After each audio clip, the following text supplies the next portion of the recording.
Hello friends, आज की video में हम थ्री का कुछ इम्पोर्टेंट सम देखेंगे जो अपने आप में खास है और ये अवकल समीकरण से रिलेटेड है। तो देखते हैं प्रश्न क्या है। प्रश्न है, ऐसे परवलयों के कुल समीकरण ज्ञात कीजिए जिनका शीर्ष मूल बिंदु पर है और जिनका अक्ष धनात्मक y अक्ष की दिशा में है। तो सबसे पहले हम देखेंगे किस तरह के परवलय की बात करता है। तो क्लियर है, जब y अक्ष की तरफ बता रहा है तो अमूमन है कि परवलय जो है ऐसा होगा, इस प्रकार का। यहाँ पर ये मूल बिंदु 0 को ले लीजिए y और यहाँ पे y डैश। तो कहीं कहीं परवलय जो है इस प्रकार का हमें बता रहा है। तो इस आधार पर इस प्रश्न के अनुसार हम क्या लेकर चलेंगे ये देखने की चीज है। तो परवलय का समीकरण क्या हो जाएगा? परवलय का समीकरण क्या होगा? y स्क्वायर बराबर 4, ओहो ये y अक्ष पर बन रहा है, इसलिए यहां लिखे x स्क्वायर बराबर 4ay, ये हो जाएगा। अब इसको हम डिफ्रेंशिएट करेंगे, तो डिफ्रेंशिएट करेंगे तो क्या आ जाएगा? 2x इक्वल टू, ये हमारा क्या आ जाएगा वो आप समझिए 4ay, इसको डिफ्रेंशिएट करना है। तो डिफ्रेंशिएट जब करेंगे तो 4a/1 ले लेते हैं, y/1 हम इसमें मान लेते हैं, कोई दिक्कत नहीं है। हम dydx नहीं लिखते हैं, हम y1 ले लेते हैं। उसके बाद हमें कुछ सॉल्व करने की जरूरत पड़ सकती है, क्या पड़ेगी देख लीजिए। और इससे अगर हम इसको निकालें तो x ये y हमारे पास क्या आ सकता है वो भी समझ सकते हैं कि 2x बराबर 4a/1 है और हमें परवलय का समीकरण ये दे रखा है, हमने इसको डिफरेंशिएट करके ये लिखा है यानी 2x बराबर 4a/1, ऐसा हमने लिख दिया है। अब हमें लिखना क्या है वो देखिए। हमको ये लिखना है कि अगर वैल्यू बैठाने की बात आए तो वैल्यू बैठाएंगे कैसे, इसको देखिए। तो 2x हो जाएगा और ये y1 रहने दीजिए और x स्क्वायर बटे y कर दीजिए, यानी इससे निकाल लीजिए। इससे क्या निकाल रहे हैं? ये 4a, इसलिए यहां अगर आप लिखना चाहें तो x square by y equal to 4a, समीकरण 1 से भी समझ सकते हैं आप। यहाँ पे ये भी डाल दीजिए, समीकरण 1 से हमने लिखा है। अब ऐसा जब आ गया, अब इसको हम जैसे सॉल्व कर लेंगे, y को इधर ले आइए 2y, y1 x square by x को नीचे लाइए, इसको काट दीजिए, आपको बन जाएगा 2y y1 x स्क्वायर, और इस आधार पर सॉरी ये बाई x 1x, और ये अगर हम इसको ऐसे करेंगे तो आएगा x y1 minus 2y equal to 0। यही हमारा इक्वेशन बनकर तैयार होता है। तो सबसे पहले हम इसमें क्या किए हैं इसको देखिए। इसमें यही किया गया कि जो परवलय दिया था खासकर धनात्मक y अक्ष की दिशा में दिया, हमने इसको ड्रॉ करके समझ लिया। उसके बाद चूंकि शीर्ष इसका है मूल बिंदु पर था तो मूल बिंदु पे अवस्थित है। परवलय का समय इस कंडीशन में क्या होता है, x square equal to 4a, इसको इसी से अगर हम चाहें तो 4a का वैल्यू निकाल सकते हैं जो आगे चल के काम आता है। इसको हमने डिफरेंशिएट किया है, ये आया। अब हम dy dx न लिख के y1 लिख दिए, वैल्यू को बैठा दिए और बैठाने के बाद जो आया इट मींस ये हमारा समीकरण तैयार हो गया। तो ये क्वेश्चन नंबर 7 था। अब इसके बाद हम क्वेश्चन नंबर 8 देखते हैं वो क्या रहता है। चलिए इस प्रश्न को देखते हैं। दिया का ऐसे दीर्घवृत्तों के कुल का अवकल समीकरण ज्ञात कीजिए जिनकी नाभियां y अक्ष पर है और जिनका केंद्र मूल बिंदु है। कहता है कि एक दीर्घवृत्त है, तो सबसे पहले देख लीजिए कि दीर्घवृत्त के कुल का समीकरण क्या होता है। क्लियर है, आपको पता होगा। तो दीर्घवृत्त का जो समीकरण होगा वो सबसे पहले हमें लिखना है। क्या लिखना है? x square by B square plus y square by A square equal to 0, यही होता है। तो सॉरी 0 नॉट 1। ये हमारे दीर्घवृत्त के कुल का समीकरण यही होता है।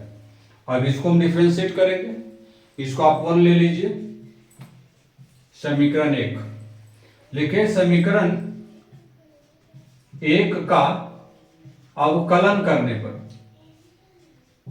ये तो लिखा जा सकता है। तो क्या आ जाएगा, हम यहां लिख सकते हैं, अगर अवकलन इसका कर दें तो अवकलन हमारे पास क्या मिलेगा उसको देखिए आप। अवकलन मिल जाएगा 2x square by B square plus आ जाएगा 1 by A square 2 by d y by d x. इसको हमने यहां ऐसे तोड़ा है और ये आ गया कांस्टेंट, इसलिए 0 हो जाएगा। अब आगे बढ़िए, तो ये आता है y by A square d y by d x equal to minus x by B square.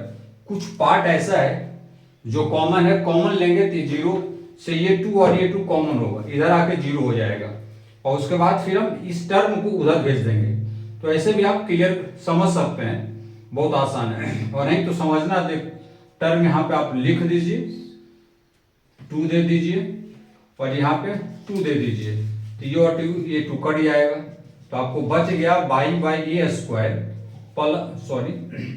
D y by d x equal to minus x by B square. ये हमारे पास मिल गया। कुछ और परिवर्तन अगर करना चाहें तो हो जाएगा, जैसे by by x d y by d x, हमने एक्स को इधर लाया, ए स्क्वायर को उधर भेज देंगे तो आएगा माइनस ए स्क्वायर बटे बी स्क्वायर। ऐसा, इसको हम समीकरण 2 कंसीडर कर लेते हैं। यहाँ 1 था, यहाँ पे 2 मान लेते हैं। अब 2 के दोनों पक्ष को फिर समीकरण 2 के दोनों पक्षों को अवकलित करते हैं। अवकलित करने पर हम ये लिख देते हैं। तो हमारे पास क्या मिलता है देख लीजिए, हमारे पास मिलेगा x by d square by d x square plus x d y by d x whole square minus y d y by d x equal to 0। ये हमारे पास मिल जाता है और यही जो हमारा अवकल समीकरण बनकर तैयार होता है। अगर गौर से देखें तो ये हमारा फाइनल इसका समीकरण है। तो इसी तरह के एक सम और देखते हैं जो क्वेश्चन नंबर 9 होगा। चलिए इसके बाद तो क्वेश्चन नंबर 9 देखते हैं और ये अति परवलय से रिलेटेड है। प्रश्न है, ऐसे अति परवलयों के परिवार का अवकल समीकरण ज्ञात कीजिए जिनकी नाभियां x अक्ष पर है तथा जिनका केंद्र मूल बिंदु है। तो अति परवलय इट मींस हाइपरबोला, इसके परिवार का अवकल समीकरण हमको मालूम करना है जिसकी नाभि x अक्ष पर हो और जिसका केंद्र मूल बिंदु है। तो इस कड़ी में सबसे पहले हम अति परवलय के परिवार का अवकल समीकरण क्या होगा ये हम जानेंगे। तो समीकरण क्या होता है, हम लोग पहले इसको लिखेंगे। समीकरण होता है x square by A square plus by square by B square equal to 1। ये समीकरण है। अब इसको हम डिफरेंशिएट करेंगे, यानी अवकलन करने पर। लिखिए अवकलन करने पर, तो जब हम इसको अवकलन करेंगे तो हमारे पास क्या मिलेगा, वही 2x y a square plus 1 by B square 2 y d y by d x equal to 0। और इसको हम फिर लिख सकते हैं by B square d y by d x equal to x by A square. ऐसा लिखा जा सकता है। कैसे लिखा जाएगा इसको आप देखिए। सॉरी यहां पर तो माइनस होगा भैया, तो हमेशा गलती कर रहे हैं। अब हो गया सही, ये पार्ट उधर जाएगा और माइनस माइनस कैंसिल हो जाएगा, 2 भी कैंसिल हो जाएगा। ये आ गया, यानी इसको हम लिख सकते हैं, एक्स को ले लीजिए वाई बाई एक्स उधर, sorry by by x into d y by d x और फिर बी स्क्वायर को उधर कर दीजिए तो b square by A square आ गया। इसको आप 2 मान कंसीडर कर सकते हैं, इसको 1 कर सकते हैं। फिर इसका अवकलन कर दीजिए, लिख दीजिए समीकरण 2 को अवकलित करने पर यानी डिफ्रेंशिएट करेंगे तो अवकलित करने पर ये क्या आ जाएगा, करते हैं चलिए। तो ये आ जाएगा by by x into d square y d x two ऐसा, plus d y by d x into d y by d x ऐसा, ऑफ बाई बाई एक्स है ये इसका रूट, और ये इधर आ जाएगा कांस्टेंट है तो 0। अब आप इसको अरेंज कीजिए, आप जितना जल्दी अरेंज कर लेंगे ये आएगा d two y d x two plus ये आ जाएगा d y by d x into क्या आ जाएगा x d y by d x by x two, ये 0। नाउ फिर इसको लिखते हैं, यह आएगा x y d two y by d x two plus d y by d x into x d y by d x minus y equal to 0। Last term आएगा ये, फिर बस इसको सिंप्लीफाई करते हुए जा रहे हैं, d two y d x two plus x d y by d x whole square minus y d y by d x equal to 0।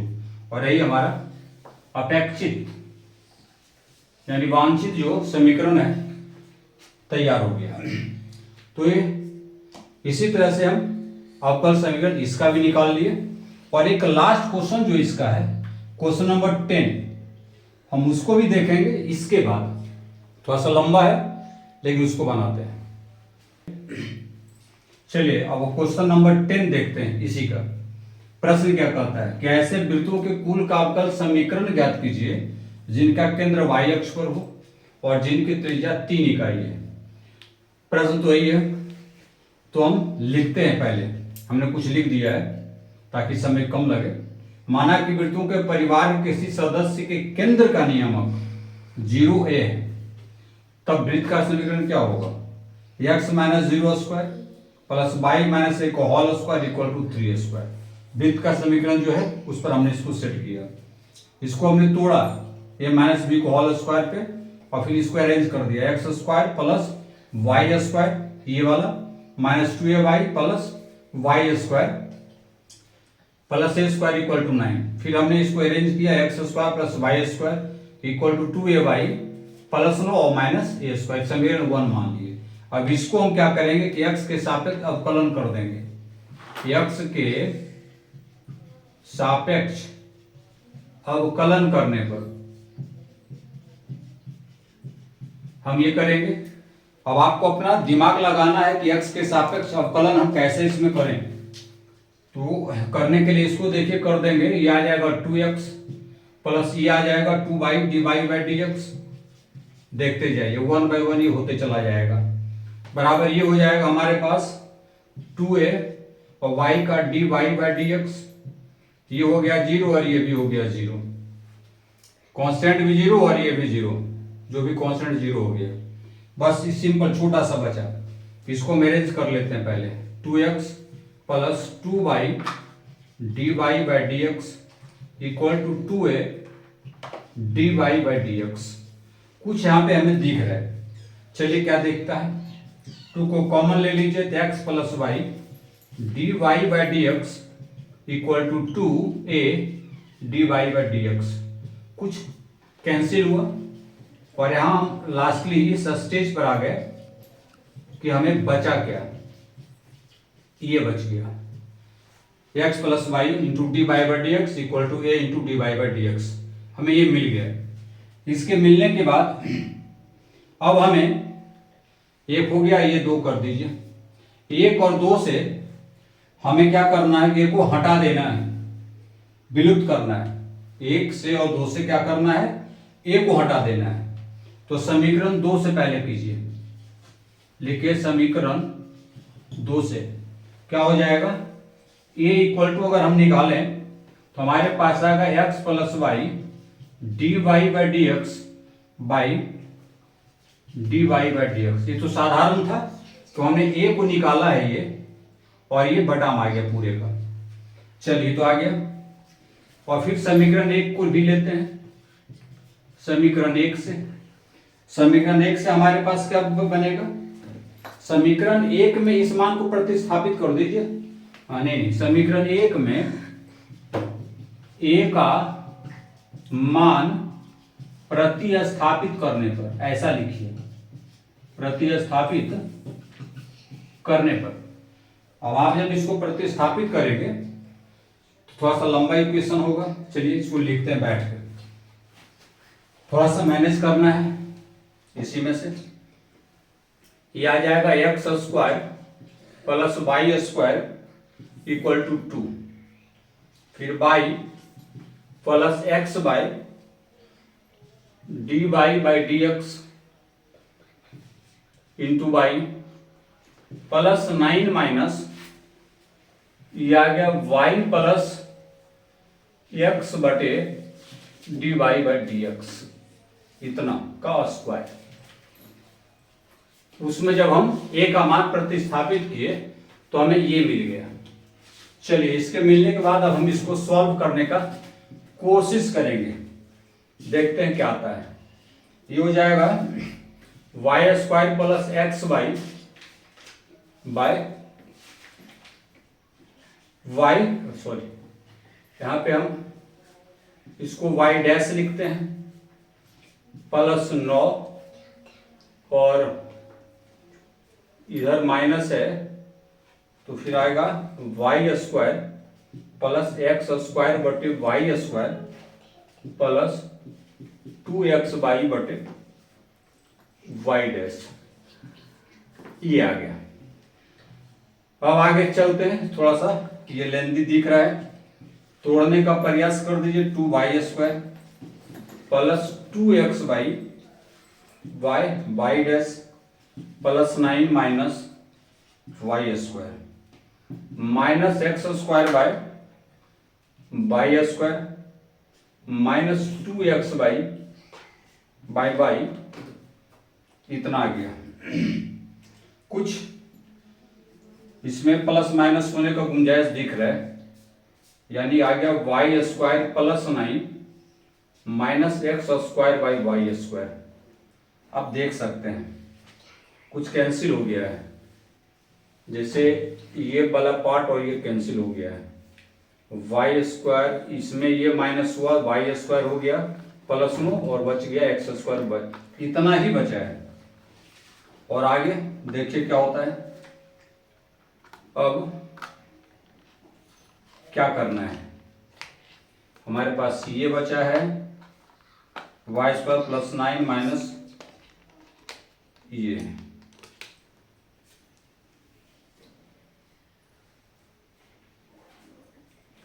तो वाई स्क्वायर यानी आ गया x square equal to 9 minus, अच्छा एक minute, इसी pattern पे यहां आ जाता है x square plus y square और ये इधर आ जाता है, तो ये पार्ट बचता है हमारे पास ये और ये कैंसिल हो गया, बचा एक्स स्क्वायर बराबर 9 minus x square by y square. चलिए या फिर लेते हैं एक्स स्क्वायर माइनस 9, इसको हम इधर ले लेते हैं, बच गया minus x square by y square. थोड़ा जगह का प्रॉब्लम हो गया, x square minus 9 into y square equal to minus x square, और अब आ जाएगा आंसर इसका x square minus 9 y square plus x square equal to 0। यही हमारा रिक्वायर्ड आंसर तय हो जाता है तैयार। नीचे तक इसको लेने का काम करना है। बढ़िया है, इसको थोड़ा ऊपर नीचे भी कर दीजिए ताकि पूरे एक बार सर से निगाह से पूरे कैलकुलेशन में यहाँ पे प्रॉब्लम है, यहाँ थोड़ा सा सावधानी से रखना होगा और सेकंड डेरिवेटिव्स का भी इस्तेमाल हुआ है y डैश के रूप में, तो उसको भी देखना है, बहुत ही इंपॉर्टेंट है। और ऐसे सवाल कम से कम 8 मार्क्स में आएंगे, तो हमें उम्मीद है आप इसको समझ लिए होंगे। और अगर प्रॉब्लम कहीं हो रहा है तो फिर आप उसको पॉज करके 2-3 बार इसको देखिए, बड़ा इंपॉर्टेंट सम है, हो सकता है ये बोर्ड एग्जाम में फिर आ जाए परेशान करने। तो चलिए फिर मिलते हैं एक अलग प्रकार के वीडियो में, तब तक बने रहिए। और अगर अच्छा लगे तो फॉलो शेयर सब सब्सक्राइब कर दीजिए, तो और बेहतर होगा। चलिए मिलते हैं अगली वीडियो में।